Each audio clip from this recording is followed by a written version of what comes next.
Hi days Mahalakshmi ഇന്നത്തെ episode റിവ്യൂയിലേക്ക് എല്ലാവർക്കും സ്വാഗതം. അങ്ങനെ നമ്മുടെ മാർക്കോ ആണെങ്കിൽ നമ്മുടെ പ്രതാപനെ കാണാൻ വേണ്ടിയിട്ട് വൈദ്യശാലയിൽ എത്തുന്നുണ്ട്. വൈദ്യശാലയിൽ എത്തിയ നമ്മുടെ മാർക്കോ ആണെങ്കിൽ പെട്ടെന്ന് തന്നെ കോളിംഗ് ബെല്ല് കേട്ടിട്ട് വാതിലൊക്കെ തുറക്കാൻ വേണ്ടിയിട്ട് അവിടെ നിന്ന് ബഹളം വയ്ക്കുന്നുണ്ട്. മുത്തശ്ശിയാണെങ്കിൽ കതക് തുറന്ന് നോക്കുമ്പോൾ നമ്മുടെ മാർക്കോയാണ് മുമ്പിൽ വന്ന് നിൽക്കുന്നത്. അയ്യോ എൻ്റെ പൊന്നുമോനെ ഇനിയൊന്നും ചെയ്യലേ എന്ന് പറഞ്ഞായിരുന്നു മുത്തശ്ശിയുടെ അലറി വിളിച്ചുള്ള കരച്ചിലുകൾ നമ്മുടെ മാർക്കോയുടെ മുമ്പിൽ കാണിക്കുന്നത് തന്നെ. മാർക്കോ പറയുന്നുണ്ട്, നിങ്ങൾ മാറി നിൽക്കുന്നതായിരിക്കും നിങ്ങൾക്ക് നല്ലത്, അല്ലെങ്കിൽ നിങ്ങൾക്കും കൂടെ ഈ അവസ്ഥയിൽ ഈ കട്ടിൽ തന്നെ കിടക്കാൻ വേണ്ടിയുള്ള എന്നെക്കൊണ്ട് ഉണ്ടാക്കിപ്പിക്കുകയെന്നൊക്കെ മാർക്കോ പറയുന്നുണ്ട്. അപ്പോൾ പ്രതാപൻ പറയുന്നുണ്ട്, അയ്യോ അമ്മയൊന്നും ചെയ്യില്ലേ, നീ വന്ന കാര്യം പറഞ്ഞു മാർക്കോ, എന്നെ ഒന്നും ചെയ്യില്ലേ, എനിക്കാണെങ്കിൽ ആകെ മൊത്തം വയ്യാതിരിക്കുകയാണ് എന്നൊക്കെ പറയുമ്പോൾ മാർക്കോ പറയുന്നുണ്ട്, നിന്നോട് ഞാൻ അന്നേ പറഞ്ഞതാണ് ഇനി ഒരിക്കലും അവരെ ഒന്നും വേദനിപ്പിക്കാൻ പാടില്ലെന്ന്. അവരൊക്കെ എനിക്ക് പ്രിയപ്പെട്ടവരാണ്. അവരുടെ കണ്ണെന്ന് പറയുമ്പോൾ എനിക്കിത് സഹിക്കില്ല. നിന്നോട് എത്ര പറഞ്ഞാലും നിനക്ക് മനസ്സിലാവില്ല അല്ലേ എന്നൊക്കെ പറയുന്നുണ്ട് നമ്മുടെ മാർക്കോ ആണെങ്കിൽ. അപ്പം പ്രതാപൻ പറയുന്നുണ്ട്, ഇനി ഞാൻ ആരെയും ഉപദ്രവിക്കാനോ ഒന്നിനും വരില്ല മാർക്കോ, ഇതോടെ ഞാൻ നിർത്തി. ഇനി എനിക്ക് വയ്യ ഈ പ്രായമുള്ള സമയത്ത് ഇങ്ങനെ കിടന്ന് നിൻ്റെ ഇടി കൊള്ളാം എന്നൊക്കെ പറയുമ്പോൾ മാർക്കോ പറയുന്നുണ്ട്, നിന്നെ ഇടിക്കുകയല്ല, വേണമെങ്കിൽ കൊല്ലാൻ പോലും എനിക്ക് മടിയില്ല അവർക്ക് വേണ്ടിയിട്ട്. അപ്പോൾ നമ്മുടെ പ്രതാപൻ പറയുന്നുണ്ട്, എനിക്കെന്തായാലും നിന്നോട് ഒന്ന് ചോദിക്കാനുണ്ട് മാർക്കോ. ആ കണ്ണനും മഹാലക്ഷ്മി ആണെങ്കിൽ പിരിഞ്ഞിരിക്കുകയാണ്, അതുകൊണ്ട് പിന്നെ നീ എന്തിനാണ് അവളെ ഇങ്ങനെ സപ്പോർട്ട് ചെയ്യുന്നത് എല്ലാ കാര്യത്തിനും. അപ്പോൾ നമ്മുടെ മാർക്കോ പറയുന്നുണ്ട്, കണ്ണനും മഹിയും പിരിഞ്ഞെങ്കിലും എനിക്ക് അവർ രണ്ടുപേരും ഒരുപോലെ തന്നെയാണ്. അവരുടെ പ്രശ്നങ്ങൾ അവരുടെ മാത്രം കാര്യമാണ്, അതെന്നെ ബാധിക്കുന്നില്ല. എനിക്ക് അവരെന്തായാലും ഒരുപോലെ തന്നെയാണ് എപ്പോഴും.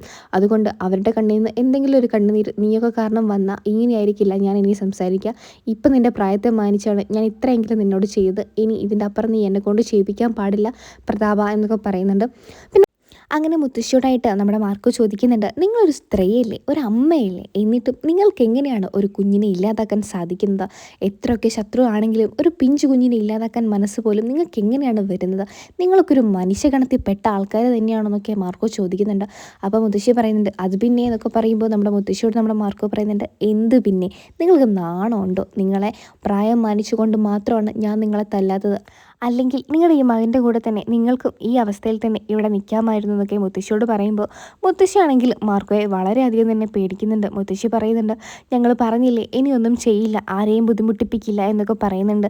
അപ്പോൾ മാർക്കോ പറയുന്നുണ്ട്, ഇത് തന്നെ ആയിരുന്നല്ലോ മുമ്പും നിങ്ങൾ പറഞ്ഞിരുന്നത്, നിങ്ങളൊന്നും ഇങ്ങനെ വിട്ടാൽ ശരിയാവില്ല എന്നൊക്കെ പറഞ്ഞ് മാർക്കോ ആണെങ്കിൽ നമ്മുടെ പ്രതാപൻ്റെ നേരെ കാലുയർത്തി പ്രതാപനെ ചവിട്ടുന്നുണ്ട്. അപ്പം മുത്തശ്ശി പറയുന്നുണ്ട്, ഇനി അവനെ എന്തെങ്കിലും ചെയ്താൽ അവൻ ചത്തുപോകും, അവന് തീരെ വയ്യെന്ന് ഞാൻ പറഞ്ഞല്ലോ, എൻ്റെ പൊന്നുമോനല്ലേ, നിൻ്റെ കാല് ഞാൻ പിടിക്കാൻ മാർക്കോ എന്നൊക്കെ പറഞ്ഞ് അലറി വിളിച്ച് കരഞ്ഞ മുത്തശ്ശിയുടെ അത് കണ്ടിട്ട് മാർക്കോ ആണെങ്കിൽ അവിടുന്ന് പിന്മാറി പോവുകയാണ് ചെയ്യുന്നത് തന്നെ. ഇനിയെങ്കിലും നിങ്ങൾ നന്നാവുമെന്ന് ഞാൻ പ്രതീക്ഷിക്കുന്നു, എന്നെ ഇനി ഒരിക്കൽ കൂടെ നിങ്ങൾ ഇങ്ങോട്ടേക്ക് വരുത്താതിരിക്കുക എന്നൊക്കെ പറഞ്ഞ് മാർക്കോ അവിടുന്ന് പോവുകയാണ് ചെയ്യുന്നത് തന്നെ. അതിനുശേഷമാണ് നമ്മുടെ കരുണയാണെങ്കിൽ ആഹാരം കഴിച്ചുകൊണ്ട് നിൽക്കുന്ന സമയത്ത് തന്നെ കരുണയ്ക്ക് പെട്ടെന്ന് തന്നെ വോമിറ്റിംഗ് വരുന്നുണ്ട്, ഛർദി വന്നുടൻ തന്നെ നമ്മുടെ ദുർഗയ്ക്ക് വളരെയധികം തന്നെ സന്തോഷമാവുകയാണ് ചെയ്യുന്നത്. അയ്യോ മോളെ, അവൾക്ക് നഷ്ടപ്പെട്ട ഭയം എൻ്റെ കുഞ്ഞിനാണോ ഇപ്പോൾ കിട്ടിയത്, എന്തായാലും മോളൊരു അമ്മയാവാൻ വേണ്ടി പോവുകയാണോ എന്നൊക്കെ പറഞ്ഞ് ഭയങ്കരമായിട്ട് സന്തോഷിക്കുന്നുണ്ട് നമ്മുടെ ദുർഗയാണെങ്കിൽ. അപ്പോൾ നമ്മുടെ കരുണയ്ക്കും ഉണ്ണിക്കും വലിയ സന്തോഷമൊന്നുമില്ല. അപ്പം ഉണ്ണിയാണെങ്കിൽ ഇവൾക്ക് എന്താ ഇത്ര പെട്ടെന്ന് ഒരു ഛർദിയൊക്കെ വന്നത്, ഇത്രയും കാലം അവൾ ഇവിടെ അല്ലായിരുന്നല്ലോ ഉണ്ടായിരുന്നത്, അവളുടെ വീട്ടിലല്ലായിരുന്നോ, പിന്നെ എങ്ങനെയാണ് അവളൊരു അമ്മയാവുക എന്നുള്ള രീതിയിലൊക്കെ ഉണ്ണി ഇങ്ങനെ ആലോചിക്കുന്നുണ്ട്. അങ്ങനെ പെട്ടെന്ന് തന്നെ നമ്മുടെ ദുർഗ പറയുന്നുണ്ട്, നീ എന്തായാലും റൂമിലോട്ട് ചെല്ല്, ഉണ്ണിയുടെ അടുത്തേക്ക്, അവനവിടെ ഉണ്ടാവും, എന്തായാലും അവന് സന്തോഷമായിരിക്കും, കാരണം അവൻ അത്രയേറെ ആഗ്രഹിച്ച ഒരു കാര്യമാണ് ഒരു കുഞ്ഞ്, അതെന്തായാലും അവന് നഷ്ടപ്പെട്ടല്ലോ, ഇപ്പോൾ ഈ കുഞ്ഞ് തന്നെ വലിയൊരു കാര്യമാണ് എന്നൊക്കെ പറഞ്ഞിട്ട് നമ്മുടെ ദുർഗ പറയുന്നുണ്ട്, നിങ്ങൾ പെട്ടെന്ന് തന്നെ പോയി സ്കാൻ ചെയ്യണം, ഡോക്ടറെ വിളിച്ചിട്ട് അപ്പോയിൻമെൻ്റൊക്കെ എടുക്കണം എന്നൊക്കെ കരുണയോട് പറഞ്ഞു കൊടുക്കുന്നുണ്ട് ദുർഗയാണെങ്കിൽ. അങ്ങനെ റൂമിലെത്തിയ കരുണയാണെങ്കിൽ ഭയങ്കര ദേഷ്യത്തിൽ നിൽക്കുന്ന ഉണ്ണിയാണ് കാണുന്നത്. ഉണ്ണിയേട്ടാന്ന് വിളിക്കുമ്പോൾ നമ്മുടെ ഉണ്ണി പറയുന്നുണ്ട്, നീ ഇനി ശബ്ദിച്ചു പോവരുത്, എന്തായി കാണുന്നത്, നീ ഒരു അമ്മയാവാൻ പോകുന്നോ, അതെങ്ങനെയാണ് സാധിക്കുക, ഞാനും നീയും തമ്മിൽ അങ്ങനെ ഒരു ബന്ധം ഇന്ന് വരെ ഉണ്ടായിട്ടില്ല കുഞ്ഞ് മരിച്ചതിന് ശേഷം, പിന്നെ നീ എങ്ങനെ ഒരു അമ്മയായി എന്നൊക്കെ ഇങ്ങനെ ഉണ്ണി ചോദിക്കുന്നുണ്ട്.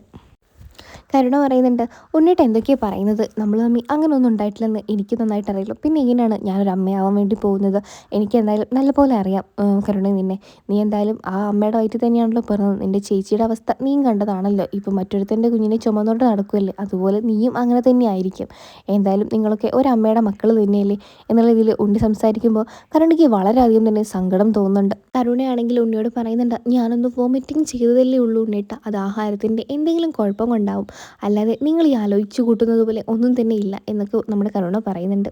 അങ്ങനെ നമ്മുടെ കരുണയാണെങ്കിൽ വളരെയധികം തന്നെ പേടിക്കുന്നുണ്ട്. കരുണയുടെ മനസ്സിൽ വേറെ എന്തൊക്കെയൊക്കെയാണ് ആലോചിച്ച് കൂട്ടുന്നത് തന്നെ. കരുണയാണെങ്കിൽ ഉണ്ണിയോട് പറയുന്നുണ്ട്, നിങ്ങൾക്ക് എന്നെ അത്ര സംശയമാണെങ്കിൽ നമുക്ക് ഹോസ്പിറ്റലിൽ പോയിട്ട് ചെക്ക് ചെയ്യാം. അപ്പോൾ ഉണ്ണി പറയുന്നുണ്ട്, ചെക്ക് ചെയ്യണം, ഇതെൻ്റെ കുഞ്ഞിലെന്നുള്ള കാര്യം എനിക്ക് 100% ഉറപ്പാണ്. അതുകൊണ്ട് ഈ കുഞ്ഞിൻ്റെ അച്ഛൻ ആരാണെങ്കിലും നിനക്ക് ഇപ്പോൾ പറയുന്നതായിരിക്കും നല്ലതെന്നൊക്കെ പറയുമ്പോൾ കരുണയൊന്നും മിണ്ടാതെ അവിടെ നിൽക്കുകയാണ് ചെയ്യുന്നത് തന്നെ.